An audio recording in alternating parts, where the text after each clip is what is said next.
आप लोगों के साथ लेटेस्ट अपडेट शेयर करनी थी study in Sweden without IELTS eligibility criteria कि वहाँ पर कौन कौन से लोग हैं जो विदाउट आइल्स डायरेक्टली एलिजिबल हैं। उस पर बात करते हैं कि जिन्होंने 4 इयर्स की ऑनर्स डिग्री की हुई है, ठीक है, किसी फील्ड में की हुई है, वो स्टूडेंट्स एलिजिबल है। या 16 इयर्स एजुकेशन 2+2 मीन 2 इयर्स का बैचलर्स 2 इयर्स का मास्टर्स। इंजीनियरिंग की कोई भी फील्ड होगी, ठीक है, like chemical, civil, mechanical, electrical, उसके बाद इलेक्ट्रॉनिक्स हो गई, दैन सॉफ्टवेयर इंजीनियरिंग होगी, कंप्यूटर सॉफ्टवेयर इंजीनियरिंग होगी, वो सारे स्टूडेंट्स जो हैं विदाउट आइल्स एलिजिबल। उसके बाद आते हैं मेडिकल की कोई फील्ड, अगर BDS किया हुआ है, MBBS किया हुआ है और DPT किया हुआ है तो ये student public health, global health और DPT के सब्जेक्ट्स में जा सकते हैं विदाउट आइल्स। अगर किसी स्टूडेंट ने chemistry, physics, bio, computer science, software engineering, mathematics और एग्रीकल्चर की कोई भी डिग्री की हुई है ऑनर्स डिग्री, वो भी डायरेक्टली एलिजिबल है स्टूडेंट में विदाउट आइल्स। अब हम बात करते हैं 16 इयर्स एजुकेशन 2+2 इयर्स की बैचलर डिग्री। जिस स्टूडेंट ने BSc की हुई है physics, chemistry, bio, zoology, botany, mathematics, economics and computer science के सब्जेक्ट्स के साथ 2 इयर्स की BSc और सेम आगे इन्हीं सब्जेक्ट्स में 2 इयर्स का मास्टर्स किया हुआ था MSc, वो भी डायरेक्टली एलिजिबल हैं विदाउट आइल्स। एक और चीज़ मैं ऐड करता जाऊँ, जिस स्टूडेंट ने BCom किया हुआ है, ADP किया हुआ है और BA किया हुआ है, वो स्टूडेंट एलिजिबल नहीं है, वो इस कैटेगरी के अंदर फॉल नहीं करते। नेक्स्ट स्टेप पर आते हैं इनका fees structure. Fees structure 4 steps में इनका बड़ा इजीली फीस स्ट्रक्चर है जो कि खत्म हो जाता है। इनकी एप्लीकेशन फीस है 900 स्वीडिश क्रोन, ठीक है, ये बड़ा इजीली अपने डेबिट और क्रेडिट कार्ड से भी पे कर सकते हैं। दैन उसके बाद वीज़ा फीस है 1500 स्वीडिश क्रोन, तकरीबन 30,000 पाकिस्तानी रुपीज़ बन जाते हैं। टैक्सेस मिला के, विथहोल्डिंग टैक्स हो गया, क्रेडिट कार्ड के चार्जेस मिला के, ये भी अपने डेबिट कार्ड के ई-कॉमर्स ओपन करवा लें तो भी उससे पे कर सकते हैं। यूनिवर्सिटी की फ़ीस मिनिमम 50,000 स्वीडिश क्रोन है, ये बन जाती है 9 लाख रुपये। और उसके बाद 50, 55, 60, 65, 70, 72,500 स्वीडिश क्रोन, 75 और 77,500 स्वीडिश क्रोन तक फीस अप डाउन मुख्तलिफ सब्जेक्ट्स की मुख्तलिफ है, लाइक इंजीनियरिंग की मुख्तलिफ है, कंप्यूटर साइंस की मुख्तलिफ है, मेडिकल की मुख्तलिफ है, बिजनेस की मुख्तलिफ है।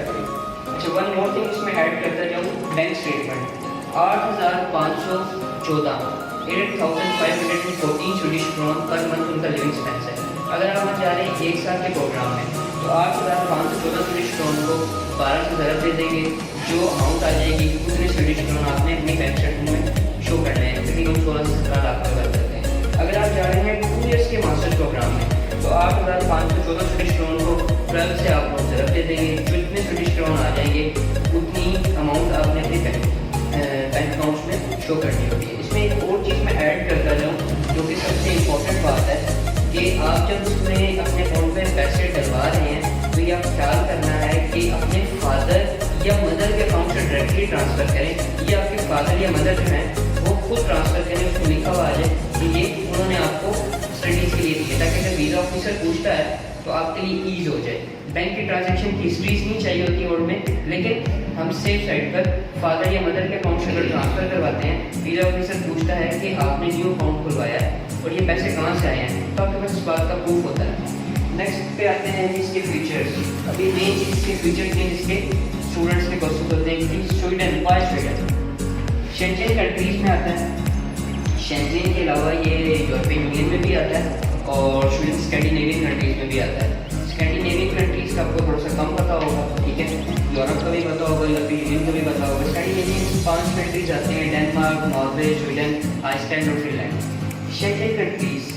शेंजेन कंट्रीज़ का आपको पता होगा, ये बताने की ज़रूरत नहीं है, लेकिन फिर अगर स्वीडन का आपके पास वीज़ा है तो आप जितने शेंजेन कंट्रीज़ में जो इनका मुकायदा है बड़ा, जिसमें फ्रांस भी आता है, इटली, बेल्जियम, पोलैंड और नॉर्वे, डेनमार्क, यानी कि 27 कंट्रीज़ हैं अप्रॉक्सीमेटली, ठीक है, उसमें आप ट्रैवल कर सकते हैं विदाउट एनी हेजिटेशन। आपके पास जब स्वीडन का वीज़ा है, ठीक है, आप कहीं पर भी जा सकते हैं। फुल टाइम वर्क कराओ, आमतौर पर स्टूडेंट्स का क्वेश्चन होता है कि फुल टाइम वर्क कराओ हमें कैसे है, ठीक है। अभी थोड़ी देर पहले मैं सोफिया की क्वेश्चन कह रही थी कि फुल टाइम वर्क कराओ कैसे है। अब मज़ेदार बात है कि स्वीडन अपने स्टूडेंट्स को स्टडी वीज़ा देता ही नहीं है। अगर स्टडी वीज़ा नहीं देता तो बच्चे पढ़ने कैसे जाएंगे, यहाँ क्वेश्चन रेज होता है।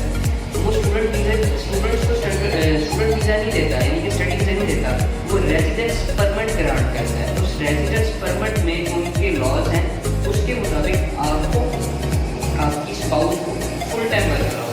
नेक्स्ट स्टेप पर आते हैं पार्शियल स्कॉलरशिप्स।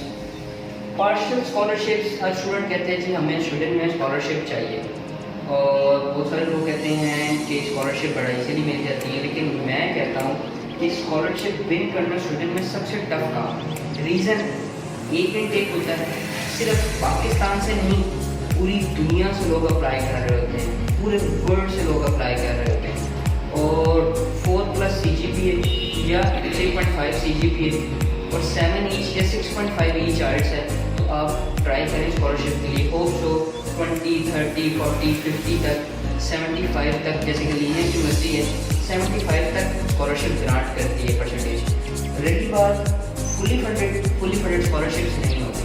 आप नॉर्मली जिसने आर्ट्स नहीं किया वो भी अप्लाई कर सकता है, लेकिन मेरा पिछले 6 साल का एक्सपीरियंस कहता है जो विदाउट आर्ट्स अप्लाई कर रहा है स्कॉलरशिप वो अप्लाई कर सकता है, लेकिन अप्रूव सिर्फ उसी की होती है जिसके पास आर्ट्स उनकी रिक्वायरमेंट से भी ज़्यादा हाई हो। स्टडी गैप और एज, आपकी कितनी भी एज है और कितना भी गैप है कोई इशू नहीं है, आपका वहाँ पर बड़ा इजीली एडमिशन हो सकता है। फैमिलीज क्या नहीं होता है मेन एप्लीकेंट के साथ, पहले मेन एप्लीकेंट अपने एडमिशन के लिए अप्लाई करता है, जैसे उसका एडमिशन कंप्लीट हो जाता है देन उसके बाद उसके स्पाउस और उसके बच्चे इनके किड्स वो साथ वीज़ा अप्लाई कर सकते हैं, और वीज़ा सबको इकट्ठे ग्रांट होता है, सब लोग इकट्ठे ट्रैवल कर सकते हैं। फ्री एजुकेशन फॉर किड्स, जो स्टूडेंट्स वहाँ पर जाते हैं अपने फैमिली के साथ, आपकी पूरी फैमिली आपके जितने भी बच्चे हैं साथ किड्स जा रहे हैं उनकी एजुकेशन फ्री है, उनका मेडिकल फर्स्ट डे से फ्री है, और वर्कआउट भी फर्स्ट डे से है पड़ा। ये क्यों फ्री है, उनका रूल है पड़ा कि जितने भी लोग हैं वहाँ पर, ठीक है, जो वहाँ पर जा चुके हैं, ठीक है, जिनकी एज 15 से कम है अप्रॉक्सीमेटली, ठीक है, उनकी एजुकेशन और उनका मेडिकल जो है वो गवर्नमेंट की रिस्पॉन्सिबिलिटी है। नेक्स्ट आ जाते हैं फ्री हेल्थ फैसिलिटीज़, उसके बारे में मैंने आपको बता दी है। वर्क परमिट और बिजनेस वीज़ा ड्यूरिंग स्टडीज़, ये भी एक टॉपिक है बड़ा एक लॉन्ग है, लेकिन मैं इसको बड़ा शॉर्ट करूँगा कि अगर आप वहाँ पर चले जाते हैं तो वहाँ पर आप कैसे बिजनेस वीज़े पे शिफ्ट हो सकते हैं, कैसे वर्क परमिट पे शिफ्ट हो सकते हैं। जिस स्टूडेंट ने वहाँ पर जाकर एक सेमेस्टर पास आउट कर लिया, ठीक है, और अपने एम्प्लॉयर से लेटर ले लिया, वो डायरेक्टली एलिजिबल हो जाता है वर्क परमिट के लिए। और जिस स्टूडेंट ने वहाँ जाके एक सेमेस्टर पास आउट कर लिया और उनकी free of cost Swedish language है वो सिखाते हैं, तकरीबन अप्रॉक्सीमेटली 2 लाख स्विडिश क्रोन आपके अकाउंट में होने चाहिए, अगर हैं तो आप डायरेक्टली बिजनेस वीज़ा अप्लाई कर सकते हैं। एक चीज़ मैं और ऐड करता जाऊँ, आपको वहाँ पर PR कैसे मिलेगी। आप वहाँ पर स्वीडन में चले गए हैं, पहले दिन से वर्क परमिट ले लें, 6 महीने बाद ले लें या साल बाद ले लें, जो स्टूडेंट 4 साल तक वर्क परमिट पर काम करता रहेगा वो डायरेक्टली एलिजिबल है PR के लिए, उसके बाद उसको पासपोर्ट इशू होता है। जो स्टूडेंट वहाँ चला जाएगा बिजनेस वीज़े पे पहले दिन से चला जाए 6 महीने बाद या साल बाद, जो बिजनेस वीज़े पे कम से कम 2 साल बाय लॉ और विद टैक्सेस रूल के हिसाब से टैक्सेस पे करता रहेगा, वो वहाँ पर डायरेक्टली एलिजिबल हो जाता है आफ्टर 2 ईयर्स PR के लिए। अच्छा, PR का मतलब ये होता है कि हमें पासपोर्ट मिल गया। हम लोग यहाँ पर स्टूडेंट्स को इन्फॉर्मेशन देने के बजाय हम उसको कहते हैं कि थोड़ा सा हम उसमें कट डाउन नहीं कर रहे होते, कुछ चीज़ों को क्लैरिफाई नहीं कर रहे होते, इनकी ट्रांसपेरेंसी नहीं होती। PR का मतलब होता है कि आप उनकी नेशनलिटी के लिए एलिजिबल हो गए हैं, उसकी भी रिक्वायरमेंट्स पूरी करते हैं आप लोग, देन आपको कार्ड मिलता है। कार्ड मिलने के बाद जो उनका टाइम लिखा हुआ वो 1 साल लिखा हुआ पासपोर्ट का, लेकिन 1 साल में पासपोर्ट नहीं मिलता, 2-3 ईयर्स लग जाते हैं। लास्ट एक और चीज़ ऐड करता जाऊँ, फैमिली वीज़े में हमारा क्या फ़ीस स्ट्रक्चर होता है। अगर स्पाउस जा रही है साथ तो उनकी 1500 स्विडिश क्रोन वीज़ा फीस होगी, अगर किड्स जा रहे हैं, ठीक है, तो अगर एक किड है तो 750 स्विडिश क्रोन होगी, अगर 2 हैं तो वो 1500 हो जाएंगे। इस तरह ये आगे बढ़ते रहेंगे, यानी कि जितने लोग ऐड होते जाएंगे उतनी ही वीज़ा फीस ऐड होती जाएगी। अगर क्या कहते हैं बैंक स्टेटमेंट का मैं बता दूँ, फैमिली में अगर वाइफ जा रही है यानी कि या हस्बैंड जा रहे हैं, स्पाउस जो भी है, तो 3500 स्विडिश क्रोन पर मंथ यानी कि 35 Swedish krone per month living expense है बड़ा। जितनी देर का प्रोग्राम या जितनी देर का वीज़ा लेना होता है उतनी ही आपको स्टेटमेंट चाहिए होती है, और ये सेल्फ अकाउंट में चाहिए होती है स्टूडेंट मेन एप्लीकेंट की, यानी कि स्पाउस की भी स्टेटमेंट सेल्फ उसके मेन एप्लीकेंट में हो, और किड्स की भी जो स्टेटमेंट यानी कि उनकी जो लिविंग एक्सपेंस है बड़ा मेन एप्लीकेंट में हो। और अगर किड्स से आ रही हैं तो उनका तकरीबन 2100 Swedish krone per month living expense आता है। आई थिंक काफ़ी क्वेश्चन हो गए, तो अगर कोई क्वेश्चन हो तो आप मेरे से डायरेक्टली कॉल पर भी रब्ता कर सकते हैं। और उसके अलावा कोई चीज़ रह गई हो, कोई एलिजिबिलिटी क्राइटेरिया रह गया हो। हाँ, लास्ट में एक चीज़ इंटरमीडिएट स्टूडेंट का होगी। इंटरमीडिएट का कौन सा स्टूडेंट वहाँ पर एलिजिबल है और हम किस स्टूडेंट का अप्लाई करवाते हैं और किसका नहीं अप्लाई करवाते हैं। जिस स्टूडेंट ने FSC इंजीनियरिंग की हुई है, ICS किया हुआ है, ICOM किया हुआ है 60% मार्क्स के साथ, यानी कि इन सब्जेक्ट्स में उन्होंने मैथ क्लास भी पढ़ी हुई है, ठीक हो गया, 60% मार्क्स हैं, overall 6.5 not less than 5.5 in each module.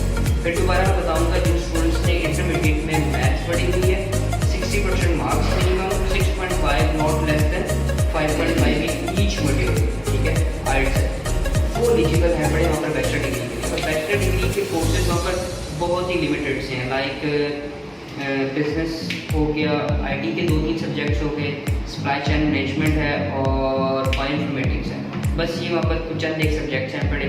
Masters के तो वहाँ पर बहुत सारे सब्जेक्ट्स हैं, एक वसी रेंज है, लेकिन बैचलर लेवल पर बहुत कम रेंज है पढ़ी। और मेरा ख्याल है काफ़ी क्वेश्चन हो गए और वीडियो भी काफ़ी लंबी हो गई है, तो यहाँ पे सेशन पॉइंट करते हैं। तो क्वेश्चन हो तो आप क्या कहते हैं हमारे से पूछ सकते हैं। Thank you so much. अल्लाह हाफ़िज़।